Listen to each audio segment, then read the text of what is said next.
Hey guys, I hope everyone's doing great. So here we are at week 6, halfway through the week 12 journey.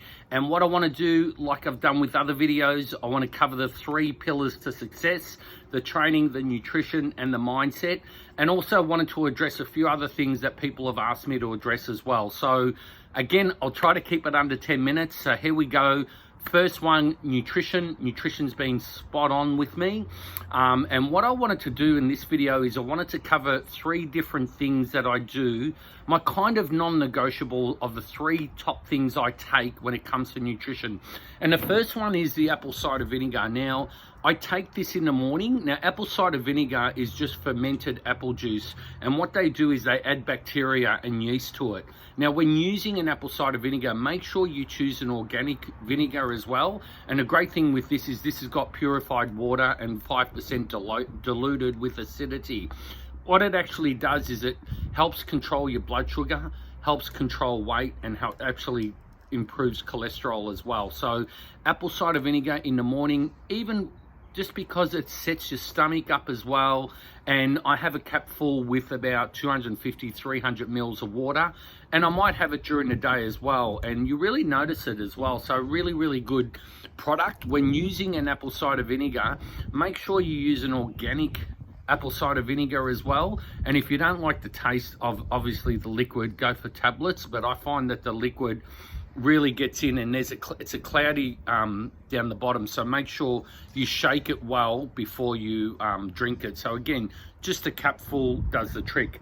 The other thing I wanted to talk about, and people have asked, is what is BHB salts and what is actually being in ketosis mean and things like that. So BHB is an organic compound, and it's what's called an exogenous ketone. So it actually happens outside the body. And the salts consists of sodium, potassium as well, and obviously hydrobutyrate. So what happens is it fights inflammation, it helps with what's called brain fog as well, and it reduces any risk of cancer, believe it or not. But the great thing is with this BHB salt is it gets you in ketosis a lot quicker. So what happens is this thing called the keto flu. And what happens with keto flu is there's signs and symptoms when your body is going from carb burning to fat burning because your glucose levels are low.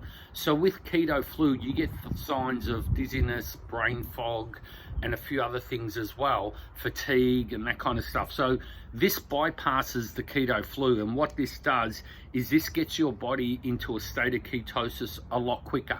So the thing is with this in regards to BHB is that it's really good in regards to your energy levels as well. Is it safe? Yeah, it's safe. You just take it just take it in water. What I suggest is initially you take around no more than 13 grams a day. So 5 to 6 grams per serve is really about where it needs to be as well. And what it does is, as it says, it's a natural compound that happens within your body, and it just brings that natural compound out. And it's, if you've got obviously any things like diabetes and any issues with your pancreas, obviously seek a professional medical doctor to make sure that you get the okay from them as well. Any side effects? Well, basically your side effect is you go from a carb metabolism state to a fat adapted state. So the side effects is a good one. You're burning ketones, and it bypasses the ramifications of carb burning and goes into fat burning. So the thing is with this one is you've got to be in a state of ketosis. And what I say in a state of ketosis is, what I mean is you've got to try to make sure that your diet is relatively high in protein, high in fats, and low in carbohydrate. So that's the key that you want with regards to your macros. So that's a really good product, and it tastes absolutely delicious as well. And if you want to know a bit more about it also, you can just let me know. So it's an organic compound naturally found in in the body as well, and it actually is an exogenous ketone. So the other thing is the Toccino, and I really love the Toccino. It's a great because it's acid free, it's caffeine free, mimics coffee, but it's caffeine free. Obviously it doesn't taste anything like coffee, but it has those really good effects of good bacteria for your gut, prebiotic, acid free, like I said, potassium, and it's got inulin in it, which is a prebiotic, which is a soluble fiber. So I take this of an evening and throughout the day as well, and I really notice it. And it's a great diuretic also, so it actually helps with fluid, and if you've got any fluid retention as well. And it's, like I said, this has got all organic compounds, organic fig. This is the hazelnut as well, and it absolutely tastes delicious as well. A couple things that people have asked me, should I carb load? Now, this is one of the things that I actually tried with my trainer. I actually tried carb loading, and what I mean by that is I wanted to enhance the storage of glycogen in my muscles and my liver, and that's what carb loading does.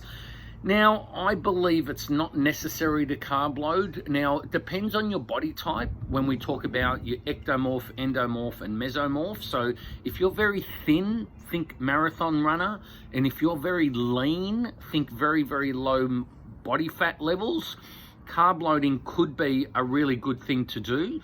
But the risks that you have with carb loading, and I've seen it time and time again, because I've been in the bodybuilding space for 4 decades, and what happens is I see people, they become carb sensitive, and what happens is after a show, for example, they load up on carbs, keep loading up on carbs, and then they get that sweet tooth, and then they have the reverse effect, and then they get metabolic syndrome and a few other things. But the problem I have with carb load, number one, is digestive issues. Like I said, I did try a little bit of carbs, just some rice and sweet potato, and I actually felt lethargic, so not really good. So added stress in your body, you felt that.